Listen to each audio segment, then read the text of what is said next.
Welcome to the SVG-TV news for Thursday, April 6th. I am Khalil Kato with the details.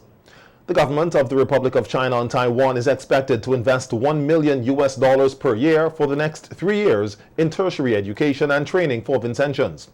This comes after a memorandum of understanding in education was signed yesterday between the government of St. Vincent and the Grenadines and the Republic of China and Taiwan at the conference room of the Foreign Affairs Ministry.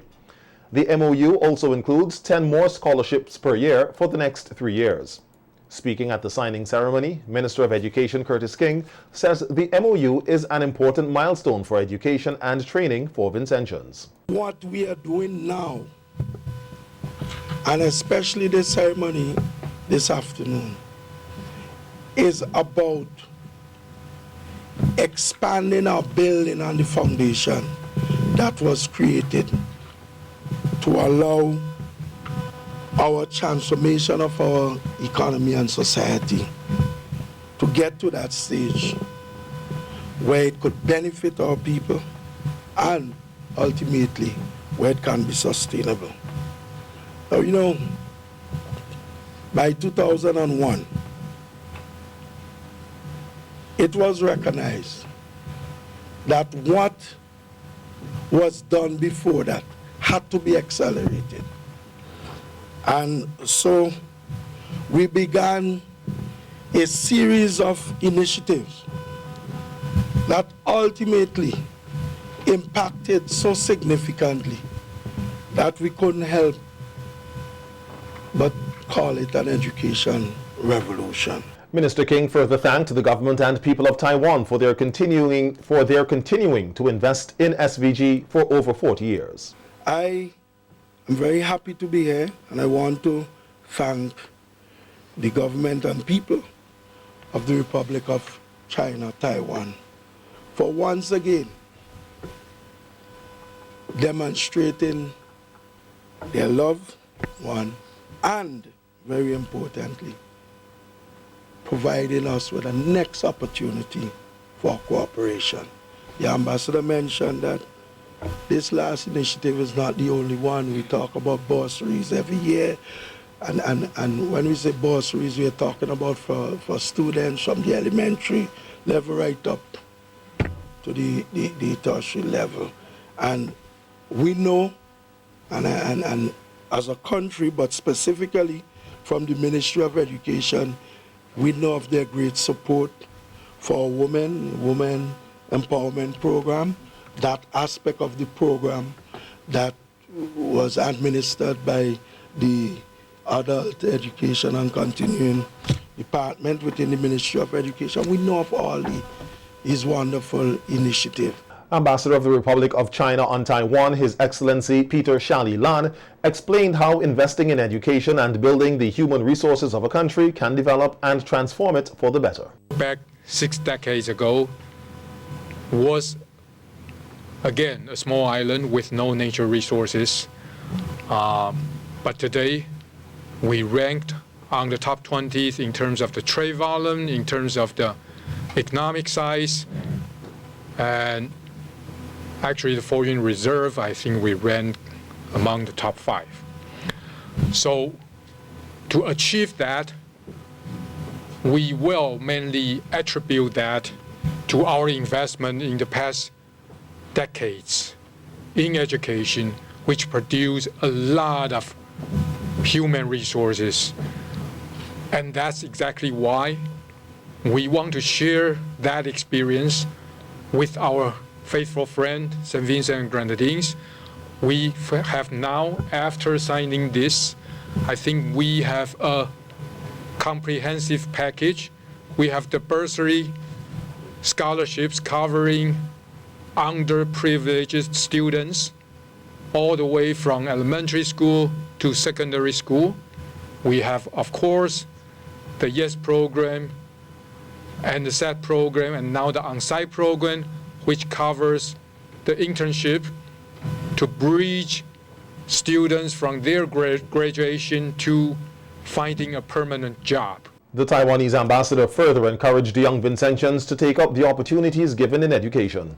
But this MOU essentially, again, is out of a consultation and discussion among Prime Minister Gonzalez's visit last August in Taiwan.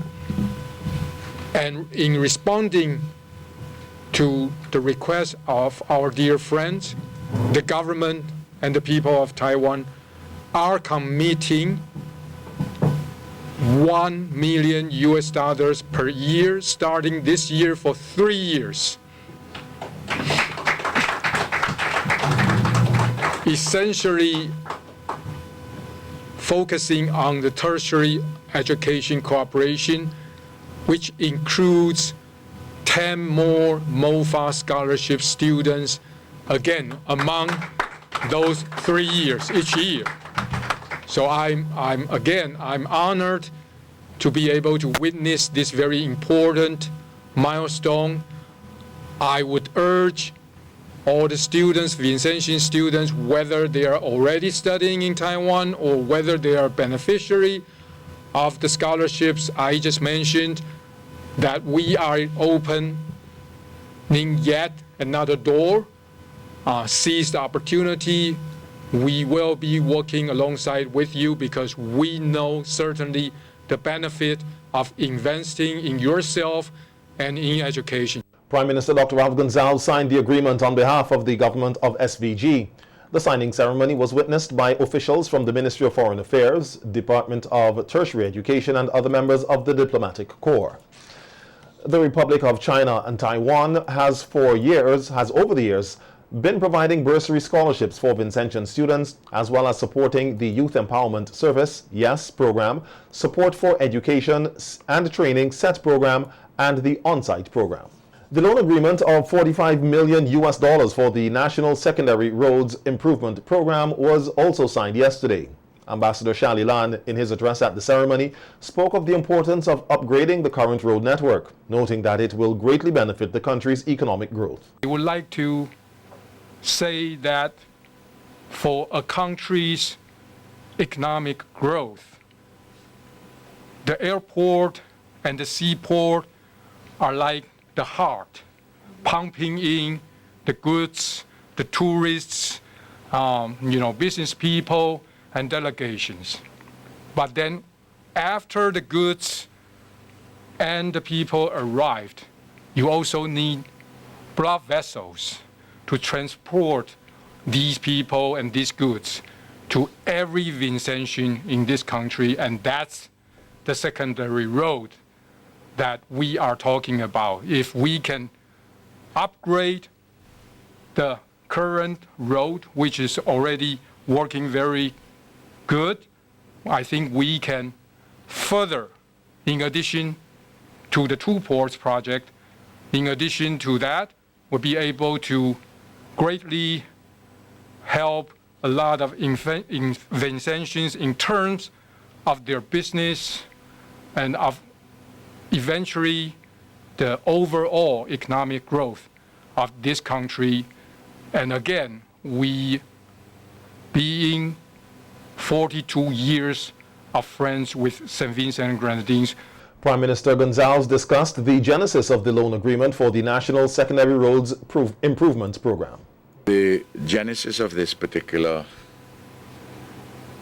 loan agreement was at a meeting in Taipei last year when I visited the Republic of China, Taiwan. And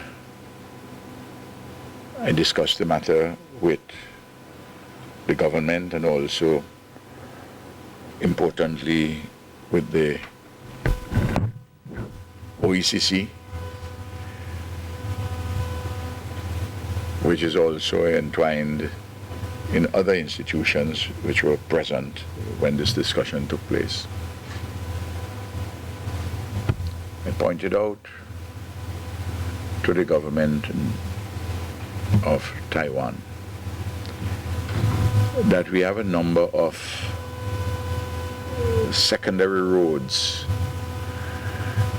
and one or two particular areas on main roads, highways, but predominantly on secondary roads, which we need a lot of work to be done on. We have about 80, 90 miles of highway. The Windward Highway from Kingstown to Fancy.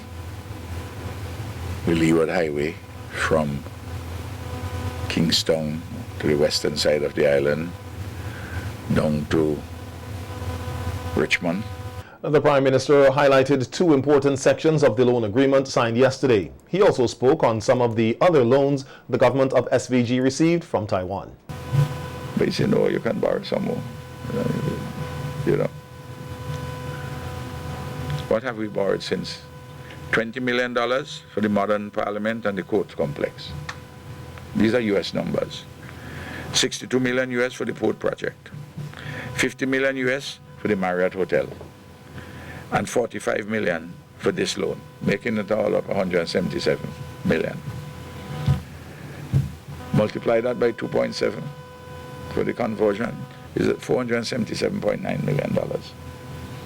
So you add that to the approximately 100 million EC dollars. You see you're knocking your head, going up over 550 million. Given the wrong numbers, carrying your head going up to 600 million. And then you have about $20 million worth of education being given to 100 students in Taipei. Those have to come home.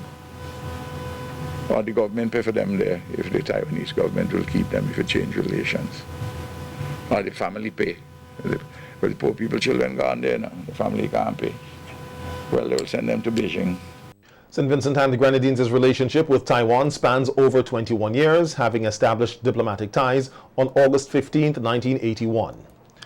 Child Protection Officer in the Ministry of National Mobilization, Camille McIntosh, has expressed concern with incidents of child abuse in the country.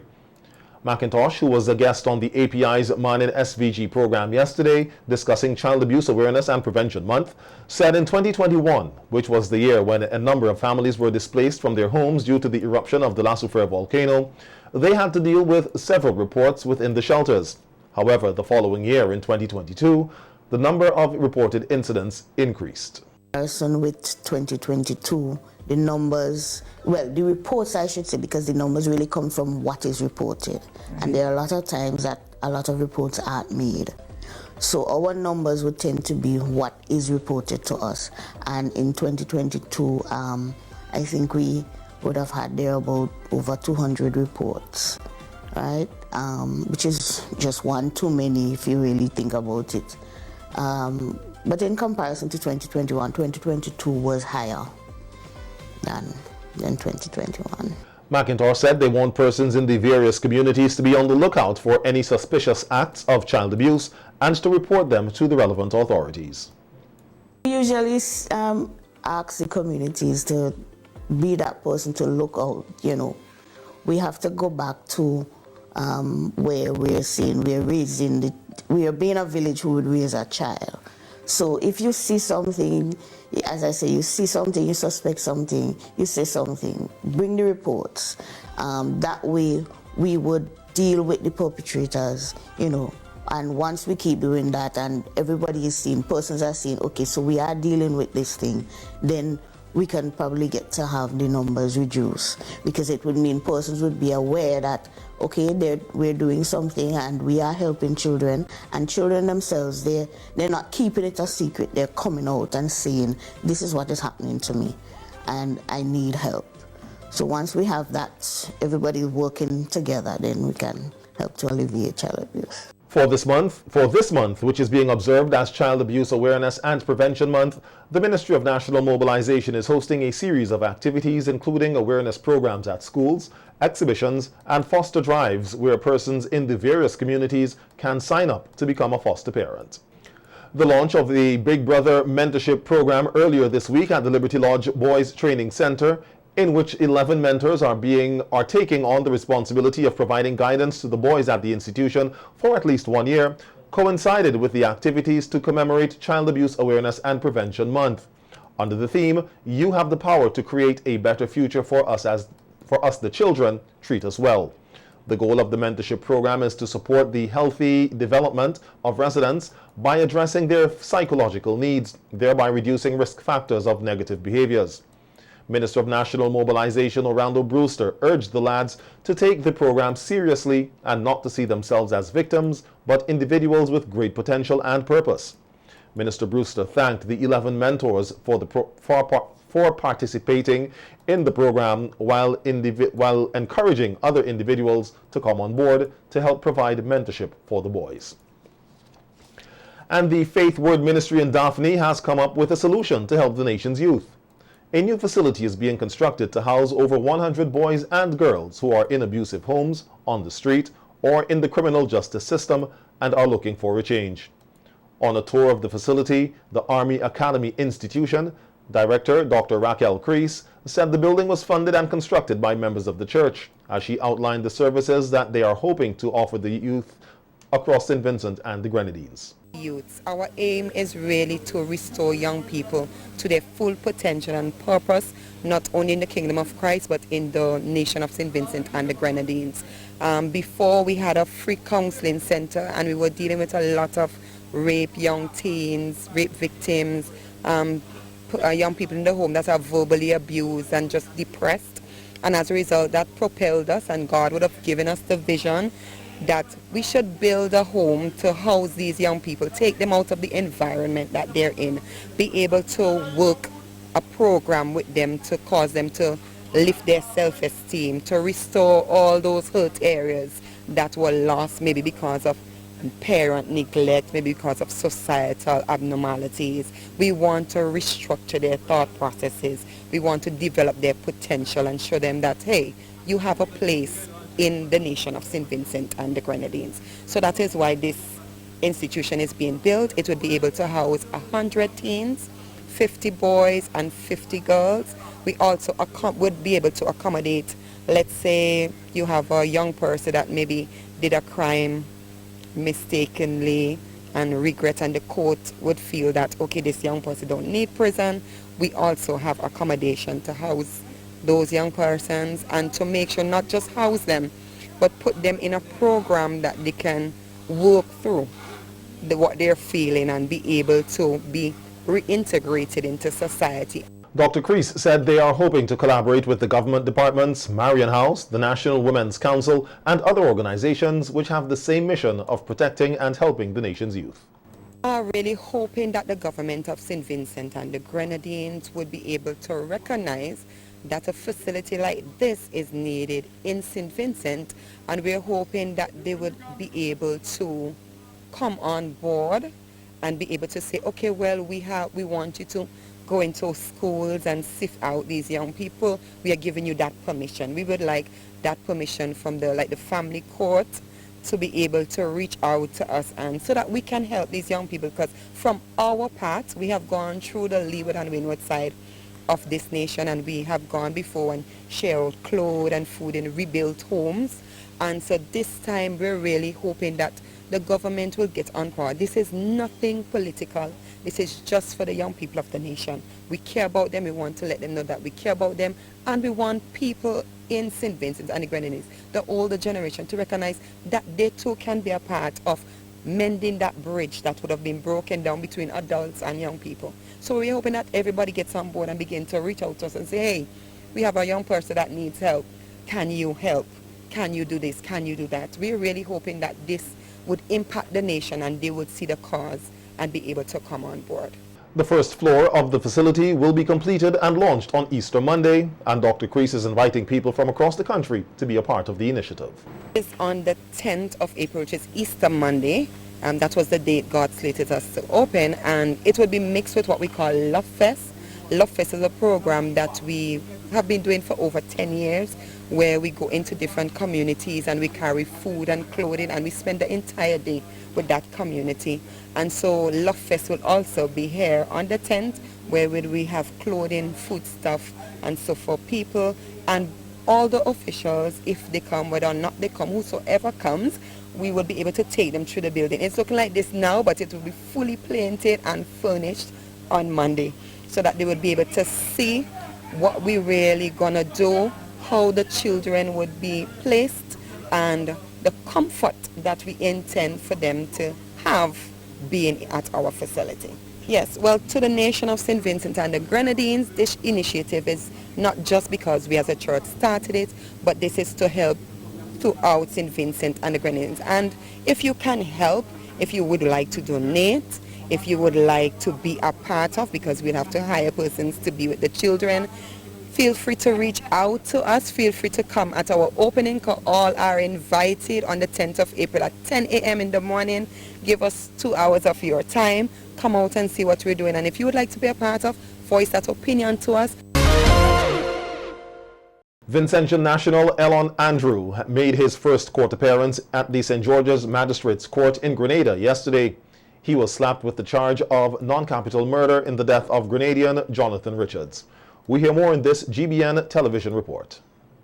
Elton Elliston Andrew, the Vincentian man accused of killing Guave resident 30-year-old Jonathan Richards, also known as Not Nice of River Lane, Guave, St. John, made his first court appearance at the St. George Magistrates Court on Wednesday morning. Andrew, who stood before Magistrate Teddy St. Louis, charged with non-capital murder and was unable to apply for bail as his case is an indictable one. ACP Vanny Cohen, in speaking to the media, says that he is confident they have a strong case to prosecute the accused.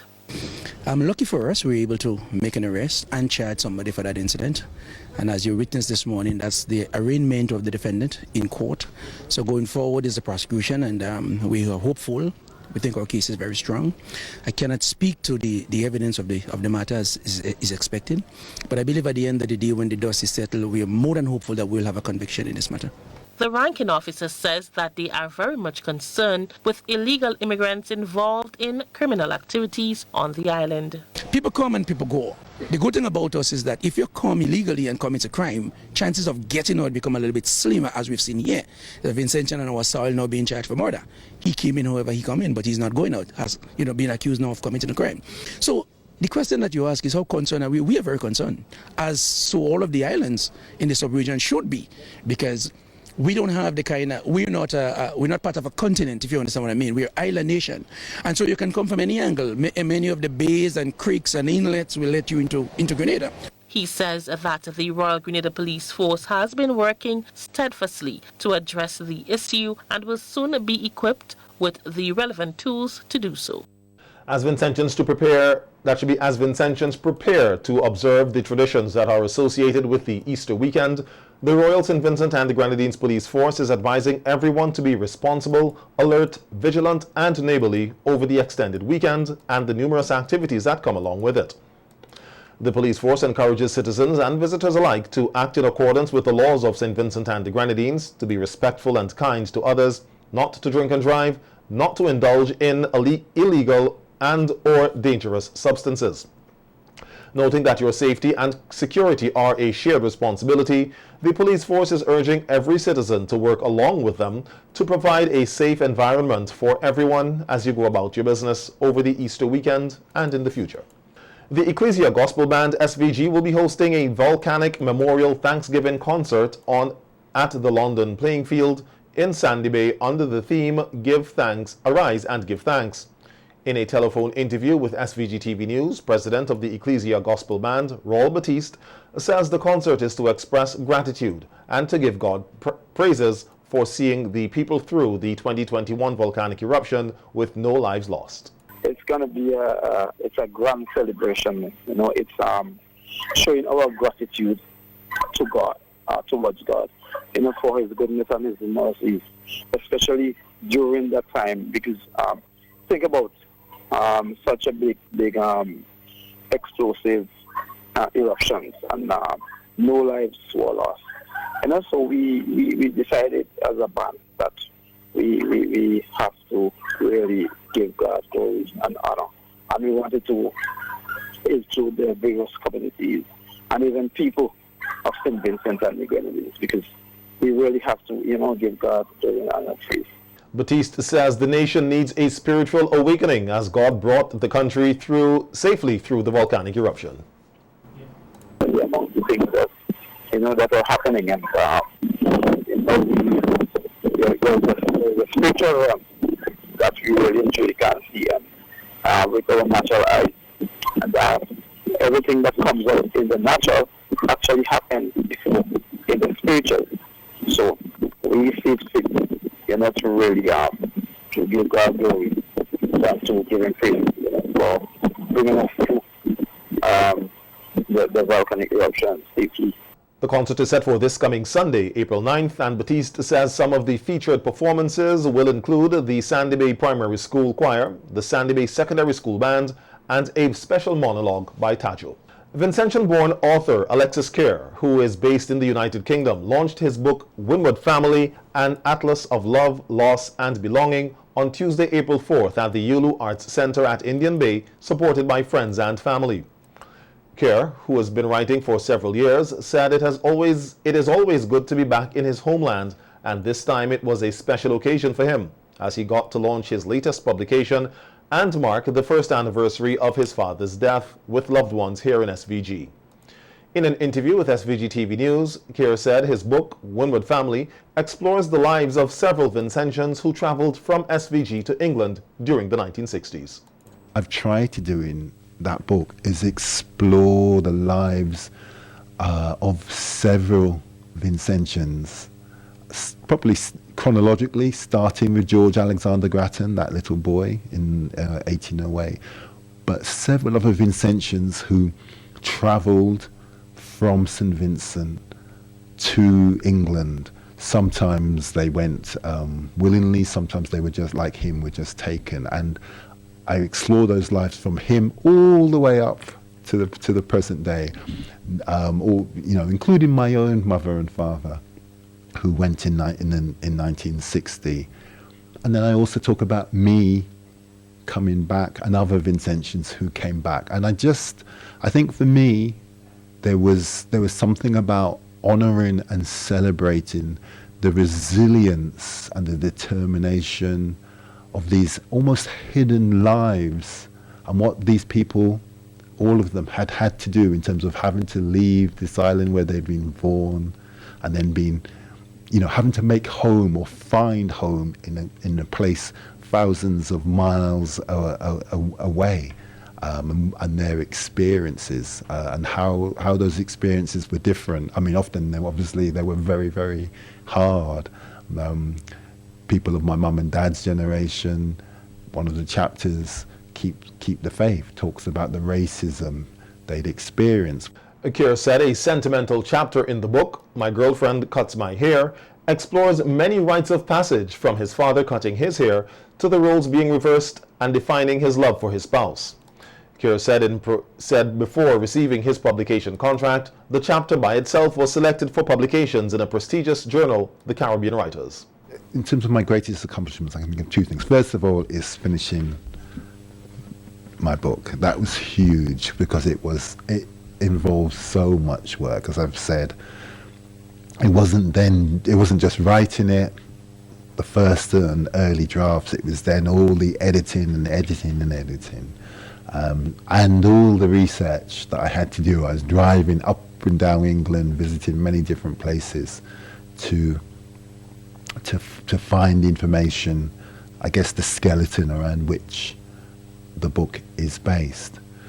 But even before I signed the contract for the book, I think one of the things I'm most proud of, so it's now one of the chapters in the book, and it's a chapter called My Girlfriend Cuts My Hair. And there's many things in that chapter, absolutely, including, and hair cutting's really, and hair is really important. So I'm talking about my love for my girlfriend Julie and her cutting my hair, but also thinking back to my dad cutting my hair back in the kitchen in Luton, and then me going, when I reached the age when I didn't want my dad to cut my hair anymore, and I was never, I would find my own places to get my hair cut, the barber shops in Luton.